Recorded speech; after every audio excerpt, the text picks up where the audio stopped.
Isabel, bienvenida a la Asociación Capernaum. Hola Ana, buenos días, ¿qué tal? Mira, Muchas gracias. a ti por venir a nuestra casa. Eres Policía Nacional y coordinadora de la Asociación Una Policía para el Siglo XXI, licenciada en Psicología Clínica y posees un máster en Psicología Clínica Sanitaria. Y hoy estás Sí, aquí para hablarnos sobre el duelo. efectivamente. Os quería hablar sobre el duelo porque en los tiempos que estamos viviendo el duelo es un tema de bastante actualidad porque ha cambiado la forma bastante de vivirlo, de cómo lo vivimos. Antes se elaboraba de una forma, se podía, hacer, digamos, teníamos más apoyo social, estábamos más cercanos, más comunicados con otras personas y ahora tenemos que elaborarlo muchas veces más en soledad. Entonces corremos el riesgo de que muchas veces este duelo se convierta en patológico. Vale. Para empezar, el duelo viene de duelum, que significa dolor, pero Sí, también significa combate entre dos, una parte que acepta la pérdida y otra parte que no la acepta. sí. El dolor se supera y porque realmente el dolor no es una enfermedad que hay que curar o un problema que hay que resolver. ¿Y por qué nos cuesta tanto pasar dolor cuando es necesario para avanzar?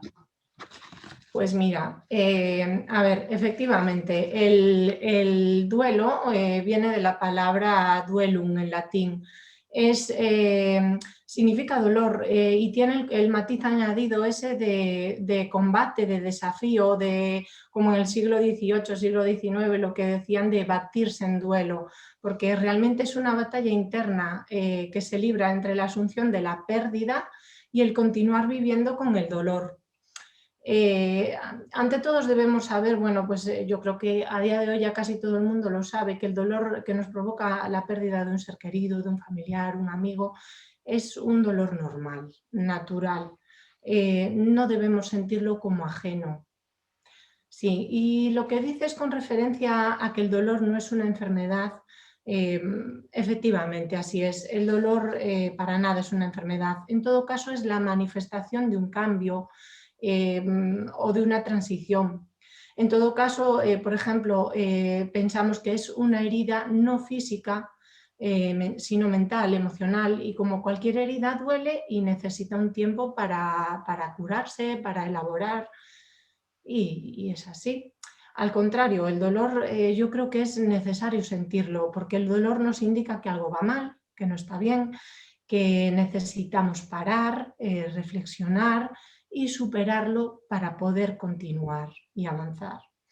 Me dices también, me preguntas si el dolor se Se supera. supera. Sí, sí, vamos, totalmente, el dolor se supera y bueno, yo creo que no solo se supera, sino que también se consigue algo más difícil, que es aprender a vivir con él, que muchas veces es más difícil. Eh, por ejemplo, cuando hablamos de dolor crónico o un dolor crónico físico, pues mucha gente aprende a vivir con él, un dolor de espalda, un dolor de oídos, de tinnitus, mucha gente así.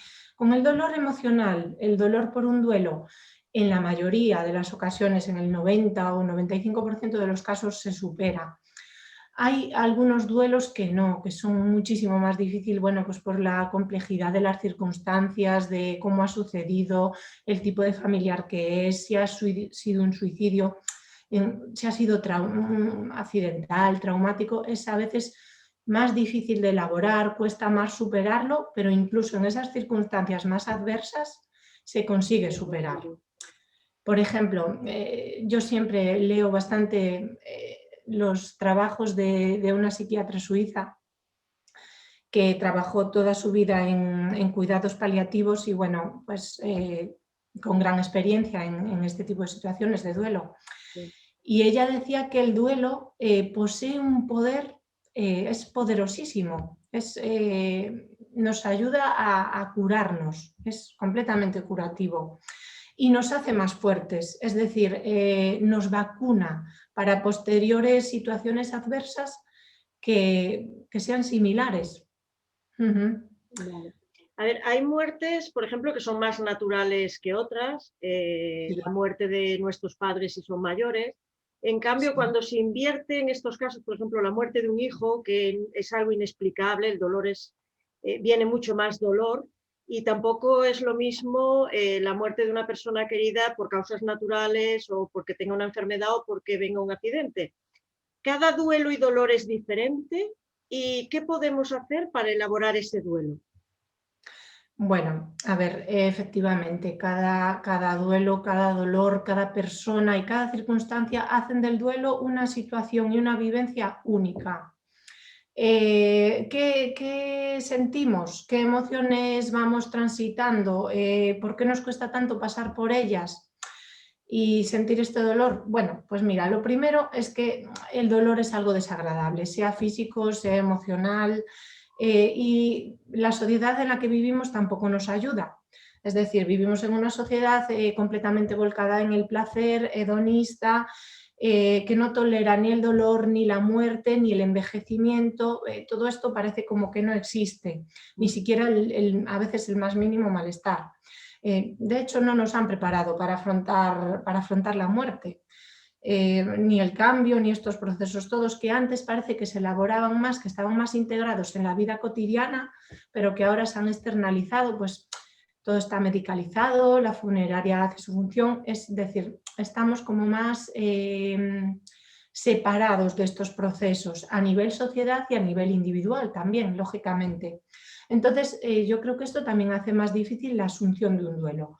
Pero bueno, hay muertes, efectivamente, como dices, que son, por así decir, consideradas como más naturales, pues por ejemplo el fallecimiento de familiares más mayores, que es algo para lo que nos vamos preparando a lo largo de la vida, lo vamos asumiendo como algo natural y que va a suceder. Pues desde que tenemos conocimiento mismo de la muerte, es decir, vamos elaborando un duelo anticipado, nos vamos preparando para ello.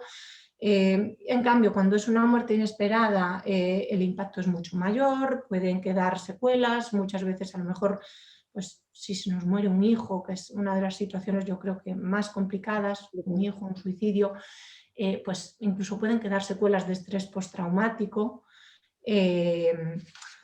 Y bueno, la sensación de irrealidad en estos casos, un accidente, un suicidio, la sensación de irrealidad, de negación y de aceptación de lo que ha sucedido es muchísimo mayor. Se multiplican las posibilidades de desarrollar un duelo patológico que derive en enfermedad mental y que se cronifique con el tiempo. Las emociones por las que vamos transitando, las fases por las que vamos, que bueno, a mí no me gusta mucho hablar de fases y de... Me gusta más pensar en emociones, que son, pues, por ejemplo, lo que te había dicho en inicio, pues eso, la sensación de irrealidad, de sorpresa en este caso negativa, de desconcierto, negación de la realidad. Una vez que pasamos de la negación a un poquito de la aceptación, podemos pasar, y no todo el mundo lo elabora igual. Es decir, hay gente que a lo mejor una vez que acepta lo que ha sucedido, no que lo acepta, sino que lo asume como real, pues pasa por un estado de tristeza, eso es lo más habitual, lo más universal, o de culpa, qué he hecho mal, qué pude haber hecho yo para impedirlo, sobre todo en temas de suicidio. Otros lo encauzan más pues, por la ira, pues un estado agitado.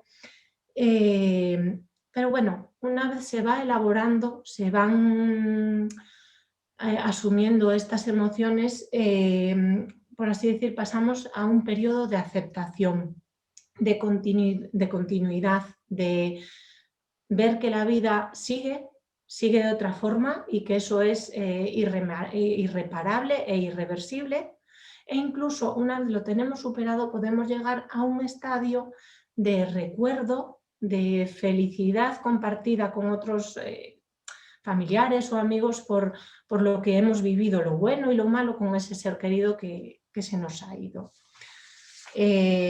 Bueno, y en cuanto a a que cada duelo es diferente y pues eso, como ya te dije, es así, es que no podría ser de otra forma, porque las circunstancias de cada pérdida, de la manera de afrontarlo, de cada persona, las particularidades de personalidad, por ejemplo, personalidades más extrovertidas, con más apertura a la experiencia, al cambio, la dependencia emocional que hubiese habido con ese familiar o ese amigo, que sea una muerte inesperada o no, repentina, una persona con la que tengamos una relación más o menos intensa, o por ejemplo, si es un hijo, si es... Bueno, todo esto van a ser factores que influyen en la forma de elaborar el duelo y de que ese duelo se convierta en un duelo elaborado y finalizado o en un duelo patológico. Por ejemplo, he oído decir que muchas veces es bueno hacer una carta de despedida, por ejemplo, cuando se muere un ser querido o una mascota incluso, Sí. como una forma de homenaje para recordarlo y para ver lo que ha sido de importante en nuestra vida y que es bueno para ayudar a elaborar este duelo. ¿Tú estás de acuerdo con esto, de que es bueno hacer, por ejemplo, como una forma de despedida o recordar lo que ha sido en nuestra vida, ese animal o esa persona? Efectivamente, yo creo que no solo es bueno, sino que es recomendable. Para mí lo más importante para elaborar el duelo es primero darse cuenta de que es un proceso que estamos viviendo, es un proceso natural y a veces esto es difícil de normalizarlo. Y pensar y visualizarlo como una herida física y saber que debemos respetar el tiempo de esa herida. Es importante respetarlo sin estancarnos en esa tristeza, en esa culpa e intentar cada día avanzar un poquito. Y bueno, lo de elaborar, por ejemplo, una carta u otras actividades, a mí me parece muy interesante porque es un tema que nos ayuda a ir elaborándolo. Por eso creo que es recomendable cualquier actividad que nos ayude a asumir esa pérdida y transformarla en algo positivo. Por ejemplo, va a sumar puntos para una buena resolución. Me gusta también, además de eso, proponer otras actividades aparte de la carta. Por ejemplo, en casos en los que la resolución de conflictos con la persona que ya no está quedaron pendientes, pues me quedó por decirle conflictos positivos o negativos. Por ejemplo, me quedó por decirle lo mucho que la quería o tuvimos una discusión y al final terminamos enfadados, sin poder despedirnos, haciendo las paces o lo que sea. Sí. Pues a mí, para resolver estos conflictos que quedan pendientes y que a veces nos hacen rumiar y sentirnos culpables, me parece eso muy buena opción hacer una carta. No solo una carta de despedida o contarle nuestros problemas o lo que nos haya quedado por decir, sino una carta también de vuelta, es decir, una carta sobre lo que esa persona nos diría a nosotros, ponernos en su lugar y hacerla de vuelta. ¿Qué pasaría ahí? Es una forma bonita de recordarlo y de resolver el conflicto. ¿Qué más? Otra cosa que me gusta también proponer para ir elaborando el duelo es hacer una despedida simbólica. Por ejemplo, ahora con el tema del coronavirus, pues no podemos a lo mejor hacer una despedida como nos gustaría, un funeral, lo que cada persona elabore, ¿no? Pues podemos hacer, posponerlo, una reunión, posponer el funeral, hablar con los amigos a través de todo esto que nos ha aportado y que sea las nuevas tecnologías. Y bueno, yo creo que se ha desarrollado con más rapidez a causa de esto. De estar en esta situación. Exactamente. Y luego también lo que más me gusta es explorar el legado y la enseñanza que esa persona nos dejó. Porque con esto no me refiero pues, a la herencia material ni a nada de eso con el legado, sino me refiero a la forma que esa persona nos ha transmitido sus valores y el vínculo que existía con ella. Podemos reconstruir todo aquello lo que nos ha enseñado en la vida, los buenos valores que nos ha transmitido y cómo lo ha hecho, y rescatarlos y traerlos al presente. Porque además este ejercicio nos permite dar continuidad. Es decir, sus valores siguen presentes y están vivos aquí y nos evita caer en el miedo al olvido. Es decir, yo hago esto que venía de esta persona, es su herencia, sus valores. Y eso me parece muy interesante. Sí, sí que lo es. Mm. Has dicho que, bueno, no todos no te gusta hablar de fases, sino más bien de emociones, pero, por ejemplo, más o menos, ¿cuánto puede durar un duelo? ¿O cuándo tengo que pedir ayuda porque un duelo se alarga demasiado? ¿O porque muchas personas se niegan a pasar por ese duelo, no quieren ni empezar ese duelo? Sí, Entonces, ¿hay alguna medida, algún parámetro para guiarnos? sí, bueno, a ver, esto es bastante amplio porque como ya hemos dicho, cada persona lo vive de una forma. Hay a lo mejor personas que, pues bueno, es que no tiene una duración determinada. Es decir, hombre, si se alarga más allá de los 2, 3 años o así, yo creo que ya puede ser algo patológico. Pero bueno, estamos hablando de que a lo mejor hay personas que en un mes o 2 asumen la pérdida y hay otras personas pues, que tardan en elaborarlo 2 años, 3 años. Pero bueno, por poner una cifra, por ejemplo, el ciclo de un año, por así decir, para mí es muy significativo ver cómo ha evolucionado ese duelo a lo largo de un año. Es decir, hemos pasado por la fecha de su cumpleaños, la del nuestro, cómo lo hemos vivido, una fecha significativa compartida entre esa persona fallecida y la persona que está elaborando el duelo, cómo hemos vivido ese día, hemos pasado a lo mejor unas navidades, cómo lo hemos vivido, cómo lo hemos ido superando, qué ha sucedido, qué ha pasado, cada día ha ido a mejor, cada día ha ido empeorando, en qué estadio nos encontramos, qué sentimos actualmente. ¿Estamos peor? Quizás necesitemos ayuda. ¿Estamos cada día un poquito mejor? Es un proceso que conlleva su tiempo. Ujú. Yo creo que se trata de eso, de ir viendo poco a poco eso. Si pasamos todos por las mismas fases, bueno, se habla muchísimo de las fases estas o secuencias por las que pasa toda persona a la hora de superar el duelo. Yo creo que es porque necesitamos darle una explicación racional y tener una previsión de qué me está pasando, qué va a suceder.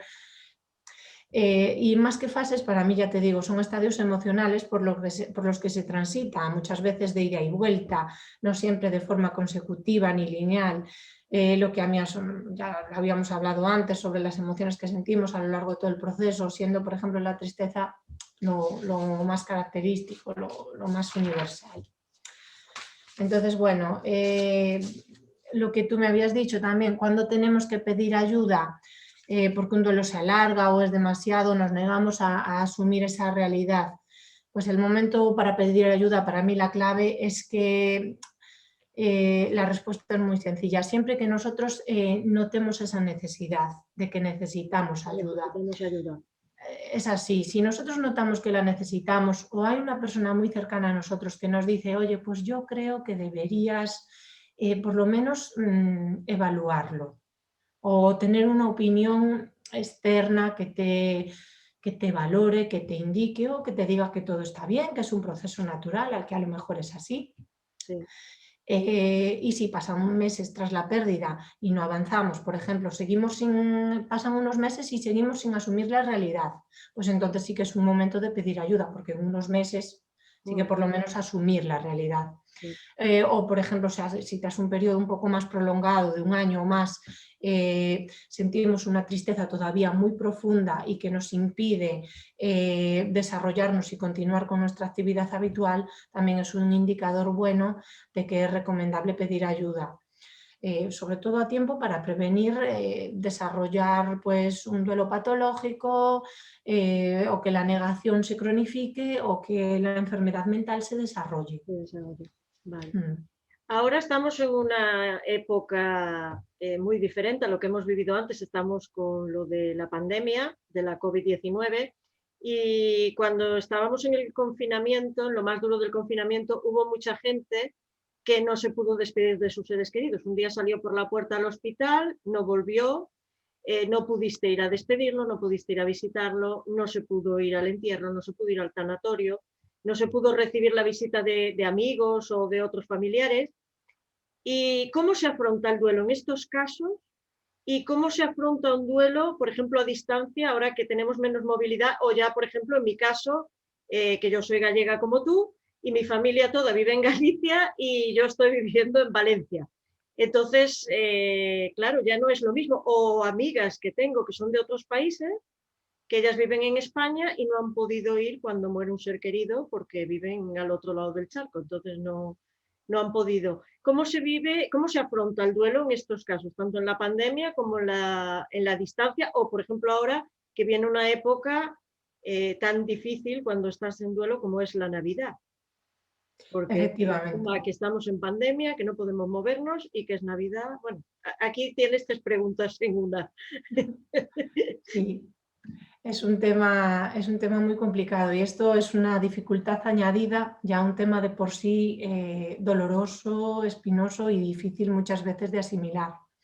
Las peculiaridades históricas que nos ha tocado vivir, bueno, pues afectan a todos los ámbitos de la vida, desde el nacimiento de un bebé, que ya no se celebra seguramente con la alegría y el recibimiento de todos los familiares como se hacía, celebraciones y especialmente la muerte, porque ahora las muertes son más numerosas y estamos aprendiendo a elaborar nuevas formas de vivir el duelo. Se ha perdido la cercanía, el calor humano, los abrazos, las muestras de apoyo y de cariño, y que en estos casos yo creo que son fundamentales y esenciales, necesarias. ¿Cómo lo podemos afrontar? Bueno, lo que es el proceso de duelo interno en sí mismo yo creo que es más o menos lo mismo, es decir, el proceso psicológico, emocional que estamos viviendo a nivel interno es el mismo. Pasamos por tristeza, pasamos por negación, por todas estas emociones. Lo que sí que hemos perdido y es esencial es quizás la asimilación de la pérdida. Por eso lo que se hace más difícil es porque no hemos podido realizar una despedida de ese ser querido como antes y el apoyo social ha disminuido notablemente. Es decir, en muchos casos incluso ha desaparecido cuando era la época más dura del confinamiento, que no se podía ni siquiera un funeral. No. Entonces, ¿cómo podemos afrontarlo? Teniendo en cuenta que hemos perdido abrazos, contacto directo, pero bueno, pues yo intentando hacer así un poco y ver un poco lo positivo, que es pues por ejemplo, lo rápido que hemos sabido adaptarnos, buscando la forma de seguir en contacto y de dar y recibir ánimo y apoyo necesario en estas situaciones. Pues por ejemplo, con las tecnologías de la comunicación, con videollamadas, con chats, que han logrado paliar parcialmente un poquito esta falta de apoyo social. Bueno, pues yo creo que hemos hecho un curso express que nos ha aportado herramientas y conocimientos que antes no teníamos y que quizás es la parte, por así decir, más positiva de todo esto. En cuanto al duelo a distancia, más o menos es eso, que nos hemos sabido adaptar un poquito a lo que nos ha tocado vivir. Es un poco más duro, hemos hecho, bueno, adaptación a través un poquito de las nuevas tecnologías y bueno, es lo que nos ha tocado. En cuanto, me habías hablado también sobre el duelo anticipado, ¿o eso todavía...? No, esa es mi siguiente pregunta, Sí, porque te lo he vale. oído decir en alguna charla que he escuchado Sí, tuya para hablar del duelo anticipado y en qué nos ayuda este duelo. sí. Bueno, pues el duelo anticipado es, como bien la palabra indica, es un duelo que nuestra mente, nuestro cerebro va elaborando antes de que ocurra la pérdida real. Nos ayuda a empezar a elaborar la pérdida y a amortiguar un poquito el dolor.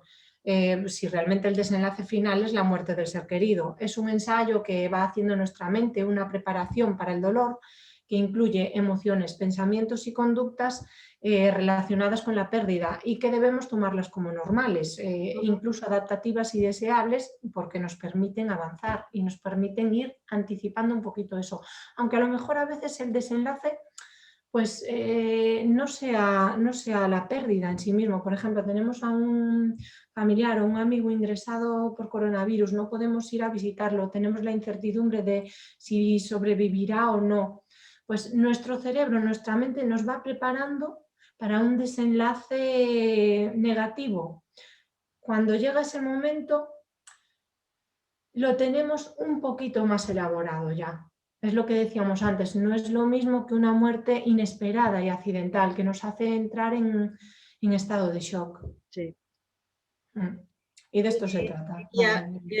Pero, por ejemplo, en este tema del duelo anticipado, sí. A ver, si tienes, imagínate un amigo que está ingresado, que está muy malito, que se prevé que pueda morir y tú te estás preparando.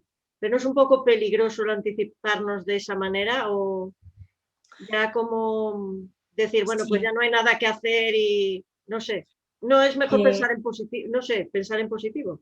Sí, a ver, una cosa yo creo que A la otra. no quita la otra, por así decir. Es decir, no podemos estar pensando que el desenlace va a ser fatal, va a ser lo peor, pero tenemos que estar preparados por si ocurriese. Es decir, nuestra mente tiene que saber que esa posibilidad existe. Vivir en la ansiedad de va a ocurrir lo peor, yo creo que no es recomendable para nada. Es decir, intentar vivirlo con normalizarlo dentro de lo duro que es la situación. Lo que dicen de prepararnos para lo peor esperando que pase lo mejor. Exactamente. Que pase otra Muy situación. buena frase, sí, sí. ¿Cómo afrontamos el duelo de un ser querido que se ha suicidado? Porque ahí entra ya el sentimiento de culpa, muchas veces por no poder impedir pues, que un familiar o un amigo se quite la vida. Entonces, ¿cómo afrontamos eso? Sí, efectivamente. La principal dificultad de este tipo de duelos es la superación del sentimiento de culpa, del preguntarse qué he hecho mal o qué podía haber hecho yo para impedir esto. O si habíamos discutido o esa fue la causa. Yo lo digo siempre que hablo de un tema tan delicado como es el suicidio. Bueno, pues el suicidio, me preguntan, ¿es que es una conducta extrema? Y yo lo digo, sí, efectivamente, es una conducta extrema con causas múltiples que incluso a veces se habla de un 10% o incluso más de casos en las que no hay una causa conocida. Es decir, no hay una explicación, no hay un porqué. Entonces, mucho menos nosotros culparnos por un resultado de causas múltiples que no dependen de nosotros. Es un duelo que presenta muchísimas más posibilidades de complicarse, principalmente porque es un tema prohibido, es un tema tabú, oculto, no solo a nivel individual o familiar, sino también a nivel institucional. Es decir, estamos viendo cómo no se le da ni visibilidad ni se hacen campañas preventivas, a pesar de que es una de las principales causas de muerte entre la población joven y no tan joven. Sí. Es decir, estamos hablando de que hay como mínimo unos 3.000 o más suicidios al año en España y no se está haciendo nada a nivel institucional. A nivel individual y familiar, pues lo mismo. Es un tema tabú que conlleva estigma. La familia lo quiere ocultar generalmente porque se sienten señalados, marcados. La sociedad culpabiliza muchas veces a esa familia o a ese familiar cercano, no ha hecho nada, no me extraña que se suicidase, tal como estaban las cosas en su casa. Es decir, es un tema muy, muy complejo y la elaboración de este tipo de duelos requiere en muchas ocasiones muchísima más asistencia psicológica y muchísimo más tacto, más delicadeza a la hora de tratarlo. Es complejo. Tenemos que verlo como algo que ocurre también con normalidad, dentro de la no normalidad que es un suicidio. Es decir, no tenemos que verlo como algo por así decir, no pasa nada, porque lógicamente claro que pasa, y pasa mucho, pero es algo que ocurre y que no está muchísimas veces en nuestra mano. Es decir, una persona que se suicida tiene detrás múltiples causas, tiene muchas veces, en la mayoría de los casos, un 90% de ocasiones, enfermedad mental detrás, depresión, en otras ocasiones dependencias a sustancias. Otras ocasiones pues es una personalidad, por así decir, con una puntuación elevada en impulsividad del momento. Otras veces no, es un suicidio un poquito más pensado, más elaborado, pero tienen componentes puntúan generalmente alto en agresividad, en impulsividad. Es decir, nunca es culpa de la persona que está a su lado. Eso no, culpabilizar eso ni uno mismo ni culpabilizar a una familia en la que ha ocurrido un caso así, para nada. Y bueno, por parte de las instituciones, de la administración y esto todo, el suicidio debería recibir otro trato, otra atención. ¿Tú Sí. estás de acuerdo con eso? Bueno, la excusa que ponen de, mira, no hablo del suicidio porque así no se suicida más gente, porque si hablo del suicidio puede ser un efecto llamada, lo del efecto Sí, Werther famoso. ¿Tú estás sí. de acuerdo con esto? Yo creo que para nada, porque vamos, yo creo que el desconocimiento de las cosas, de cualquier tema, es el que lleva es decir, la ignorancia es lo que lleva muchas cosas a estos desenlaces. Es decir, si tú realizas una prevención, al igual que realizas una prevención, pues por ejemplo, en temas de obesidad, de diabetes, de concienciar a la sociedad, pues si tomas el sol mucho puedes desarrollar un cáncer de piel. Es decir, si tú haces tratamientos preventivos, conciencias a la sociedad de esta persona puede tener estos indicadores primarios que pueden desencadenar una enfermedad que puede conllevar al suicidio, si esta persona ha tenido varios intentos. Es decir, el conocimiento siempre ayuda. La prevención para mí es básica, prevención de enfermedad mental que puede desencadenar en intento de suicidio o en suicidio mismo. Vamos, para nada. Totalmente en desacuerdo. Además, como estamos haciendo ahora nosotras, hay que hablar las cosas, porque no las hablemos no quiere decir que no existan, quiere decir que se tapa, que es diferente. Exactamente. Visibilizar un problema para mí es el inicio de intentar resolver ese problema. Exacto. Mm. Muchas veces nos encontramos con una persona que está pasando un duelo y no sabemos qué decir o qué no decir.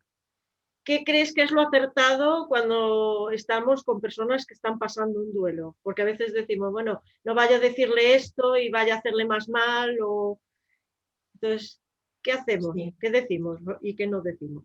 Vale, voy a empezar por lo que no decimos, para luego quedarnos con lo positivo, con lo que tenemos que, o con lo que se recomienda hacer. Luego, pues bueno, cada uno dependiendo sus circunstancias, como ya te digo, cada duelo es individual, personal y pues tenemos que adaptar siempre lo que tenemos que hacer a la situación que nos ha tocado vivir. Pero bueno, yo creo que, por ejemplo, no es nada recomendable minimizar la situación. O sea, minimizar los sentimientos, eso no es nada, se te va a pasar, cuando menos te des cuenta estás ya otra vez contento. Bueno, pues en ese momento no creo que sea lo más adecuado. Por ejemplo, no, tenemos que asumir que el dolor es parte del proceso y de la vida y que el tiempo que conlleva vivir en ese dolor pues es diferente para cada persona.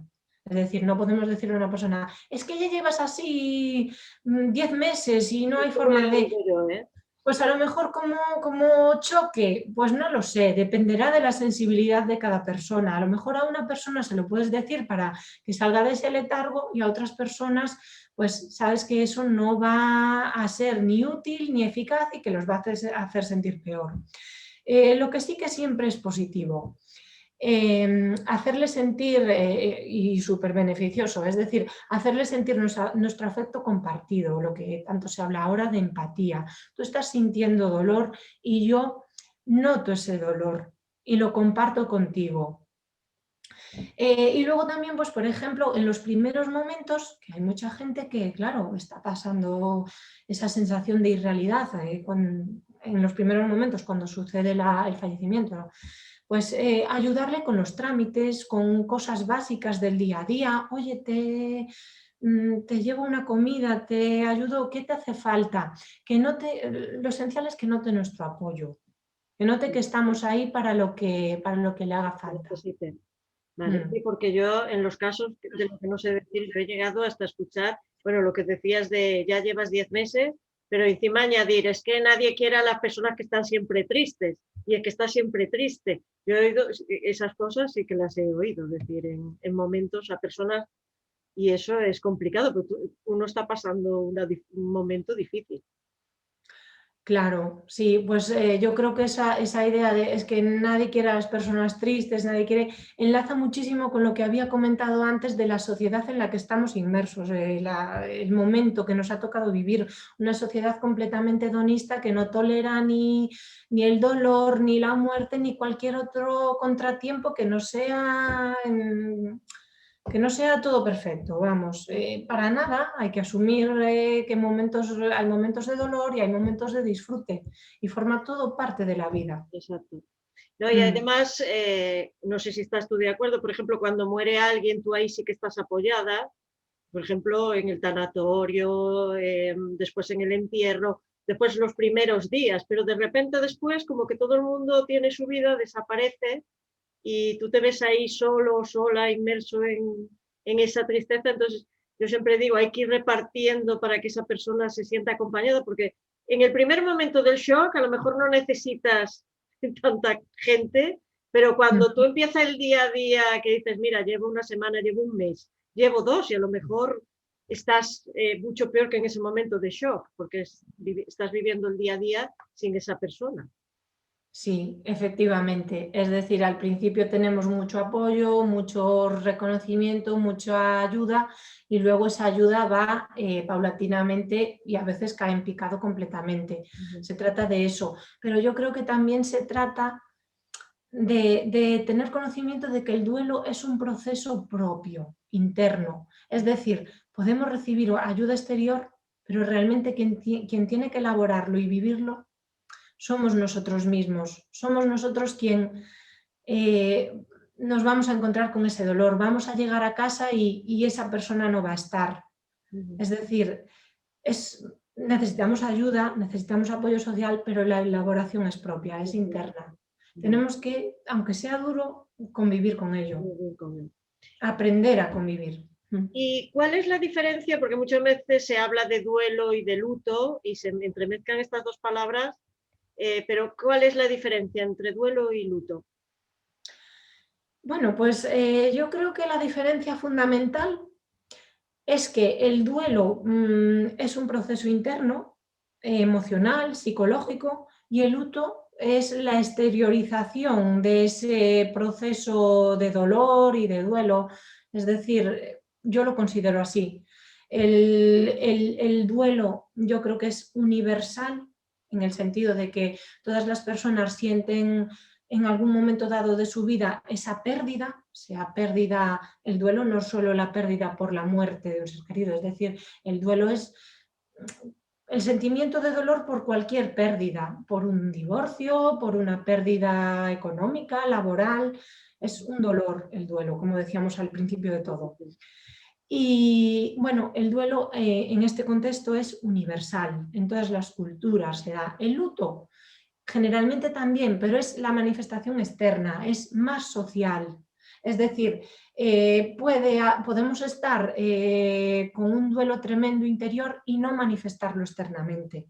Es decir, antes sí, antes, por ejemplo, en nuestra cultura se vestía de negro durante una temporada, había manifestaciones más, por así decir, más visuales y ahora eso un poco se ha relegado y también al revés, podemos exteriorizarlo y realmente no sentir el duelo. Es decir, una cosa no está pareja a la otra, pero también puede estarlo. Es decir, podemos sentir duelo y exteriorizarlo con el luto o no.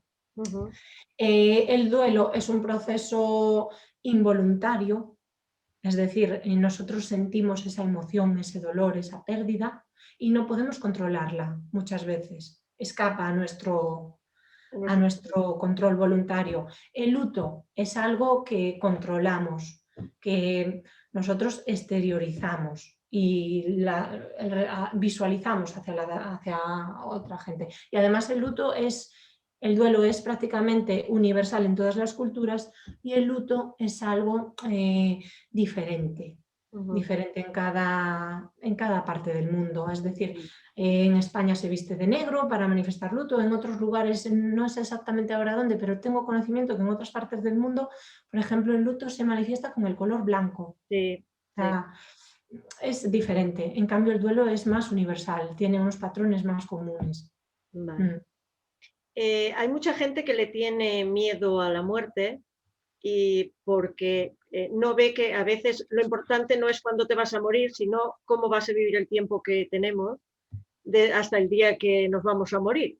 Entonces, ese miedo a la muerte enmascara un miedo a la vida, a la falta de vínculos, de sueños, de proyectos, de no ver que realmente lo que importa en la vida, que muchas veces no sabemos lo que es importante en la vida. Bueno, ahora la pandemia a algunos sí que nos ha dicho lo que es importante y lo que no.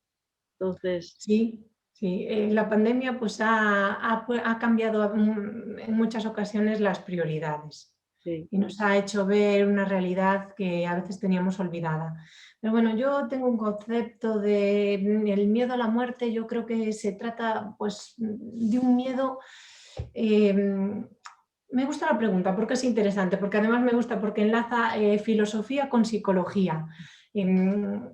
Y bueno, el miedo al cambio. Para mí el miedo a la muerte es el miedo al cambio. La muerte es el cambio por antonomasia, es un cambio supremo, absoluto, universal con respecto a la vida. Es decir, pasas de un estado a otro completamente distinto. Es una incertidumbre, por así decir. Es una ansiedad existencial, diría yo. Por un hecho que tenemos la certeza de que va a ocurrir, es decir, es inexcusable. En el proceso de vivir yo creo que este miedo lo vamos elaborando y asumiendo. Y esta elaboración es muy personal, muy única para cada individuo. Unos se apoyan, por ejemplo, en la religión y en la fe para dar continuidad, es decir, yo me muero y hay una continuidad. Perdona, disculpa. Sí, sí. Pues yo soy cristiana evangélica, entonces si yo tengo Claro. fe de que me voy con Dios y con Jesús para allá. Yo tengo esa Es fe, una forma no me buena. preocupa nada el día que llegue que me tenga que ir. No, vivo bien aquí y sé que voy a vivir bien allí. Entonces, Exactamente, es una forma sana de elaborarlo. En cambio, otras personas, bueno, pues asumen la posibilidad de un vacío, de que no hay nada, y lo asumen de forma completamente sana también. Yo creo que lo importante de esto es que cada uno lo vaya elaborando a su manera, como mejor le venga a cada uno. Yo creo que principalmente el miedo a la muerte no es un miedo a la vida, no es un miedo a la falta de vínculos, por lo menos yo lo entiendo así, ni de sueños. Es un miedo a la falta de continuidad de la propia existencia, un miedo existencial. Y aquí me remito, pues, por ejemplo, a las respuestas que el ser humano ha dado, que esto ya se sale un poquito de mi campo, pero bueno, me gusta el tema. La respuesta que el ser humano ha dado a lo largo de la historia a este conflicto existencial, que es, por ejemplo, en todas las religiones desde tiempos inmemoriales, desde que existe la religión, pues es que la vida continúa más allá de la muerte en todas. Intentando amortiguar, yo creo que la religión intenta un poquito amortiguar el impacto emocional de lo que implica morir. La asunción individual de estos conceptos religiosos u otros de carácter laico es lo que nos ayuda a mitigar este dolor, que es importante para mantener una salud mental normal y mantenerla a lo largo de todo el ciclo vital, creo yo. pues mira, para terminar voy a contarte una cosa que leí, escuché mientras estaba preparando la entrevista, que hay un terapeuta norteamericano que da charlas y que cuando va a terminar la charla, él siempre les pregunta a parte del público qué haría si supiera que tiene 24 horas de vida, nada más. Y que todos le iban diciendo, bueno, pues llamaría a mi madre para decir que la quiero, a mi mujer, o a mi marido, a mis hijos, a mi amigo, a quien sea. Y cuando ya todos terminaron de decirle lo que iban a hacer en esas 24 horas que les quedaban de vida, él les preguntó y les dijo, ¿y a qué estás esperando para hacerlo? Porque muchas veces lo que tú decías antes, nos quedan cosas por decir y no sabemos cuándo nos vamos. Entonces, el hablar, decir que te quiero a las personas que quieres o nunca es suficiente o para que después no quede eso, decir, no le dije, porque eso lo he oído muchas veces, no le he dicho te quiero lo suficiente, no sabe lo que la quería o lo que le quería y se ha ido y ahora yo no daría lo que fuera para tener un minuto más con él y decir, o con ella y decirle, te quiero. Y no lo hacemos diariamente. Es así, es así. Me parece, por ejemplo, esa técnica una muy buena forma técnica para movilizar, para decir, venga, pues ¿a qué estás esperando? Hazlo ahora, no solo para eso, sino para todo. Empieza ya. Y bueno, creo que, por ejemplo, no se demuestra solo el cariño diciéndolo, sino en muchas ocasiones se demuestra haciendo las cosas. Es decir, te lo digo, pero te lo demuestro con estos hechos. Eso Pues, también es importante. Isabel, hemos terminado. Muchísimas gracias por toda la información que has compartido con nosotros, porque era un tema que tenía muchas ganas de tratar en estas entrevistas, porque es muy importante. Siempre es importante, pero más en los tiempos que vivimos. Entonces, muchas gracias por acceder a darme esta entrevista. Y bueno, eres bienvenida a la Asociación Capernaum cuando quieras. Muchísimas gracias, Ana. Estuve muy, muy cómoda y encantada de haber colaborado contigo. Pues un abrazo muy fuerte y hasta la próxima vez que nos veamos. Igualmente, hasta la próxima. Un abrazo. Hemos llegado al final de otra entrevista de la Asociación Capernaum. Si queréis más información sobre la asociación, la tenéis en el cajetín del vídeo. No olvidéis darle a la campanita si queréis que os avise de las próximas entrevistas y dedo hacia arriba si os ha gustado. Hasta la próxima. Adiós.